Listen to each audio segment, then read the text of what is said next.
Hello, I've got 200 subscribers and so I'm doing a Q&A. I've gathered some questions from some friends and they cover a wide variety of topics, and this is just a small way of celebrating the event. It's really cool to have so many people be interested in what I have to say, and also as a way of, this is a dialogue, isn't it? I think one good thing about much of BookTube is that it's a conversation where people do come back to you and say, oh, I like this, or I disagree with you on this, and you get to be part of a dialogue about books, which is what we're here to love together.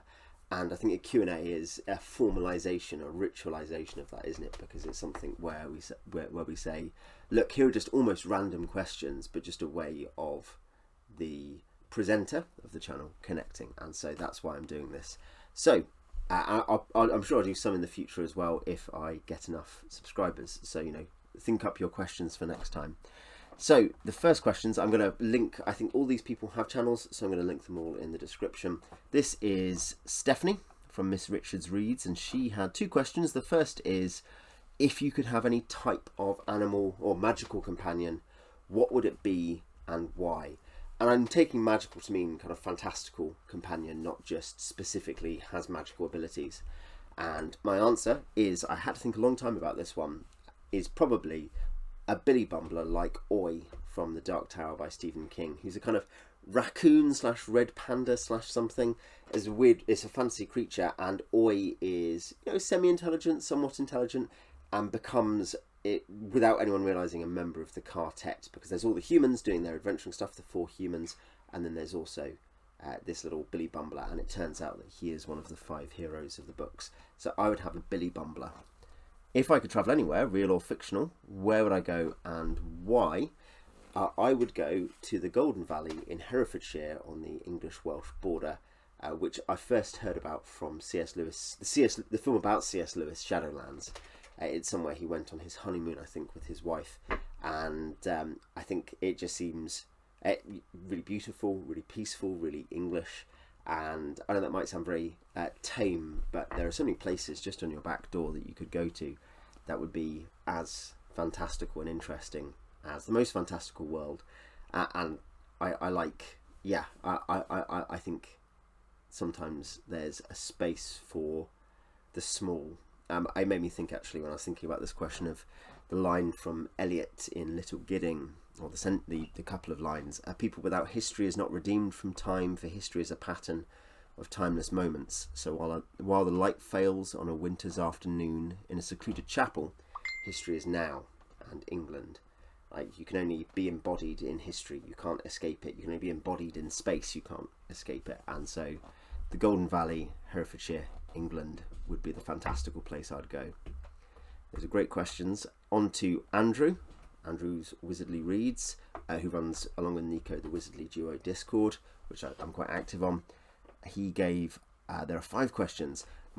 His first question is favourite D&D class.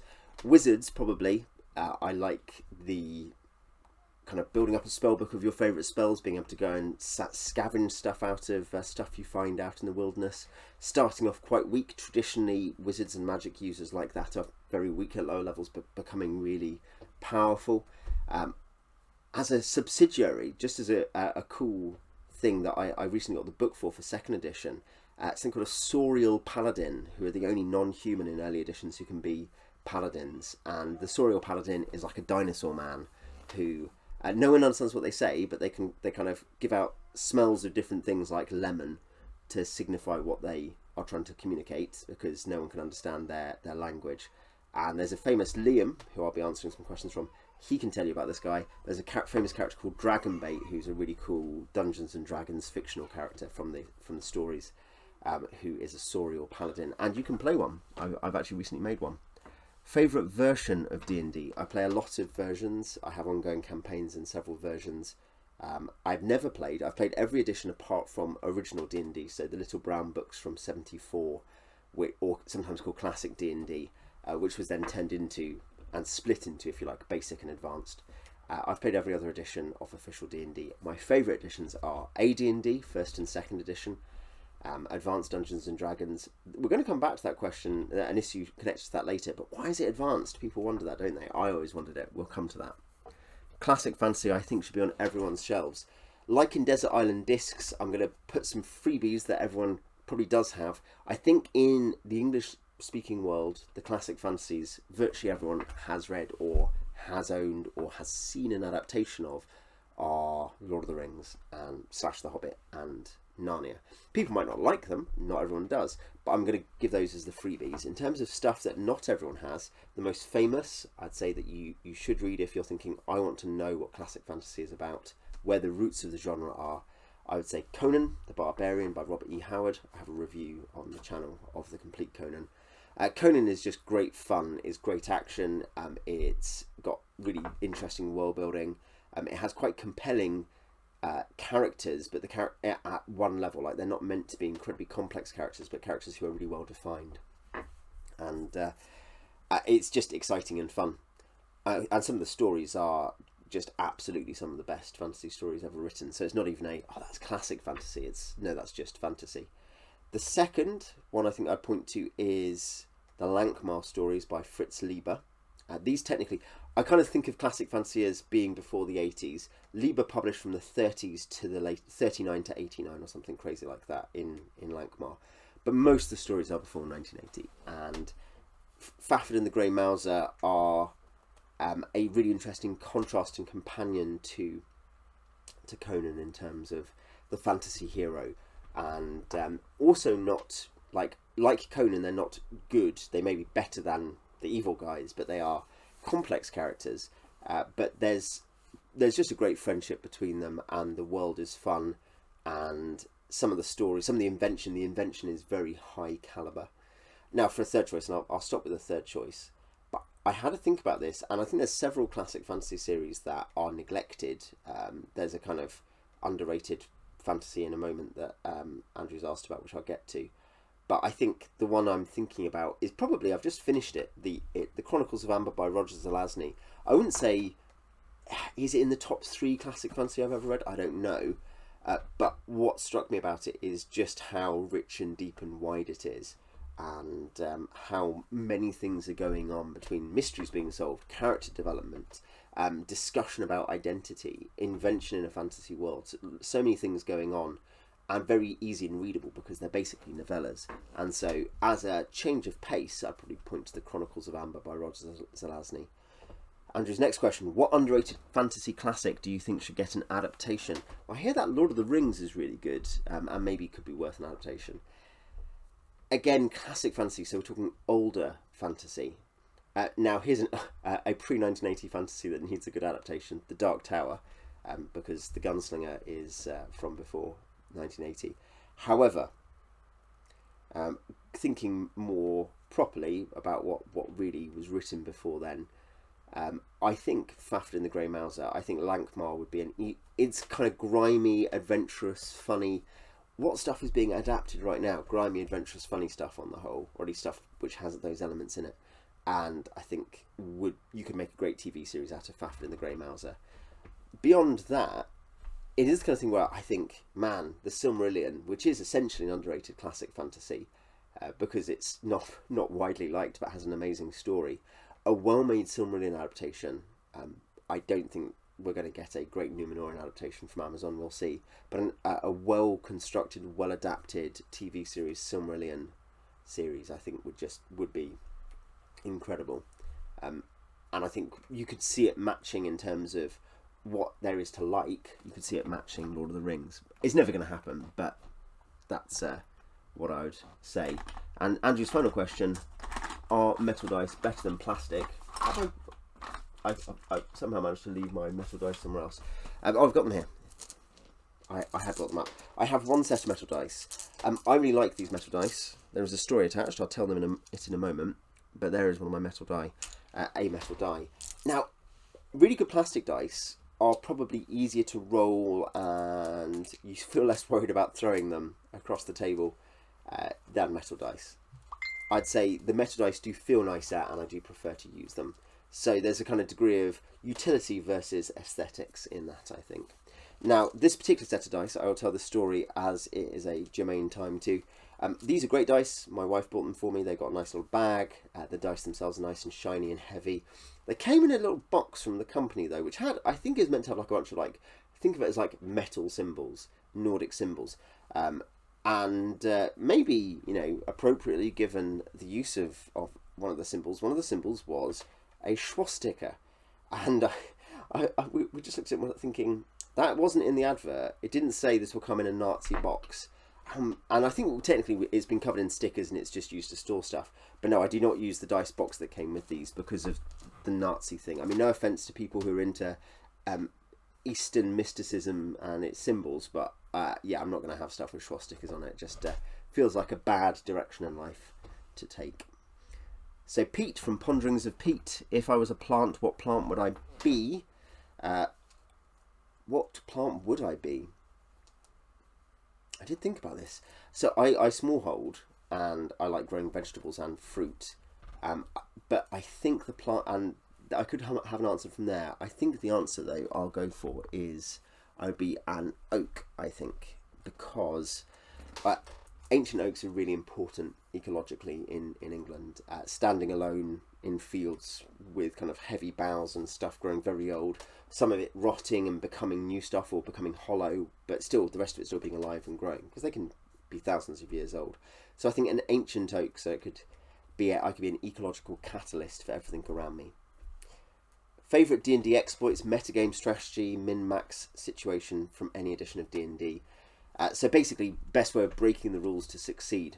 So I think, I don't often play. I do sometimes play. I mean, the DM is a player, but I don't often play on the other side of the screen, though sometimes I do.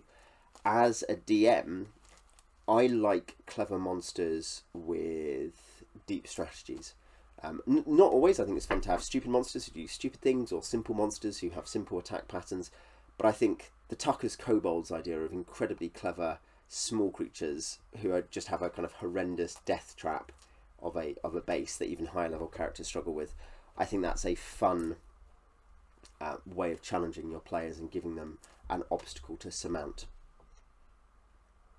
Do I consider myself a dice goblin? And the second question, the other question that connected to this is, what is the difference between a dice goblin and a dice dragon? In fact, Pete does ask, how many dice do I own? I calculated probably over 200. I have 8 polyhedral sets, did I think it was? Or no, I've got more than that. It's 15 polyhedral sets, plus probably 100 or more small d6s, plus a bunch of miscellaneous things, so maybe 250. Let's say 250 dice. Am I therefore a dice goblin? Well, he also asks, what's the difference between a dice goblin and a dice dragon? And I think a dice goblin is someone who likes hoarding, like getting shiny stuff and showing everyone and doing stuff with it. A dice dragon likes hoarding. So I think, I don't know if I'm a dice goblin. I don't buy lots of dice. I get bought dice, but I don't buy lots of dice, really. And I tend to have very practical uses for it. So I'm not a dice dragon. I don't think I'm a dice goblin. I think I prefer dice goblins to dragons, though. I like people who are bringing their dice to the table rather than hiding them away from the world, like a dragon. Liam from Liam's Lyceum, Hemvar, says he has a couple of monster questions, a D&D question, and a miscellaneous question. So, Mimic or Gelatinous Cube. These are D&D monsters. Gelatinous cubes are funnier if no one sees them and they run into them in a corridor. Mimics have a knock-knock mimic. He doesn't want to eat anyone, but just pretends to be a door and will only let people through if they tell them jokes. Knock-knock mimic. Dragon or Beholder, they're both good, but it is Dungeons and Dargons, so the Dargon has to win. Gygax or Arneson, as the quote goes, without Dave Arneson, you wouldn't have D&D. There would be no D&D without Gary Gygax. No one would have heard of it. So I think you've got to have both. I think in the long-term arc, Gary is more significant for various reasons in terms of rules development, codification, etc. So I said Advanced Dungeons and Dragons, my favourite edition. First and second, these baroque weird messes. First is a weird mess, second is just baroque and decadent and enormous. Why is it advanced, and why was there another basic set? Well, you could say, because they wanted to help people learn a simple game before going to an advanced game. But it seems because Gary didn't want to pay much in royalties to Dave Arneson. So he came up with a trademark, Advanced Dungeons and Dragons, which Dave Arneson had no claim on, whereas he did on Dungeons and Dragons, and so he could pay him less. And then when Wizards of the Coast bought out TSR and came to own Dungeons and Dragons, they went to Dave Arneson and said, basically, can we pay you a cash sum that is, you know, I think it's 6 figures. It's much more than you get in the next few years from the royalties, and we will, so we can just have the trademark. And Dave, having waited 30 years, I guess, or 25 years for this, said yes and got his millions. As a guy, do I like receiving flowers? And if I've never received flowers, would I like some? I have never received flowers, and I don't think I've ever thought about it, and no emotions arise in response to the idea. I guess it's not something I've ever thought of that connects with me at a deep level. If you want to buy me something horticultural, buy me some vegetable seeds. I would like to grow my own vegetable seeds. That is the horticultural gift you could get me. Tea from an erudite adventure. What is the oddest thing I've ever eaten? This is because Tony has eaten a shoggoth from beneath the depths of the earth and many other things that emerged to attack native Alaskans. What's the oddest thing I have eaten? I mean, probably nothing crazy, really. I've probably eaten fish eggs. I have certainly eaten octopus and calamari and squid and stuff, and I like them. I don't know what's the oddest thing I have eaten. Probably it's a vegetable that I've forgotten, some kind of weird exotic vegetable that you don't get naturally growing in the UK, and that has just turned up on a meal somewhere. What is my favourite fantasy creature and why? I think Ents was my conclusion when I thought about this. There's lots of fantasy creatures it could be, and I think Ents aren't fantasy humans. You know, they're not hobbits, they're not dwarves. I think Ents are a different thing, and so I think Ents are a fantasy creature I like. I like the time skew, I like the role they have in protecting the forests. So yeah, I think my favourite fantasy creature is an Ent. Mari from Book Reading Coffee Drinking asks, she has 3 questions. They're all about dragons. Thank you, Mari. What's my favourite book about dragons? The Hobbit. If you had a dragon, what colour would it be? Gold. Gold dragons are cool and can shapeshift and are clever and sneaky. And wyverns or dragons? Well, I think dragons, but I have read, this year I've read 2 books with wyverns in it, which must be a disproportionate number compared to the total number of fantasy books about wyverns. I read The Incomplete Enchanter's second story, I forget the name of it, has wyverns in it, and The Chronicles of Amber has a wyvern in it at some point.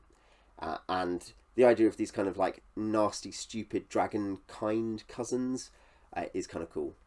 But no, I think dragons, I think the, from whether it's a Smaug-ish kind of classic fantasy dragon or the many multiplications you get in D&D, or now apparently about 50% of modern fantasy involving the old Dargons, I don't know, I think dragons are ubiquitous for a reason, and I like them. And finally, Abby from Naked History asks, do I write any fiction of my own? I do, on and off. I did put up a fantasy short story on my blog a while ago, which I'll link in the comments, like this year, a couple of months ago. And I have, in the same world as that, I have a short novel in kind of the writing process. I don't, in a way, I wish I was like a really disciplined fiction writer who sat down and did that. But I have lots of other things I do, lots of other things I write particularly, and hobbies as well. That I play games, and so it's something I'd like to write more fiction. There is something about both the invention and the construction, the kind of the structural work where things come together like you're building a building, which I really enjoy about writing fiction. So thank you to those 1, 2, 3, 4, 5, 6, 7 people. I will link all their channels, and all their channels are good, and I watch them all, so you may enjoy them too. I will link those all in the description. Well, let's see if we ever get to 300 subscribers. If you have any questions for a future event, store them up and think about them, and we will do them next time. Till next time.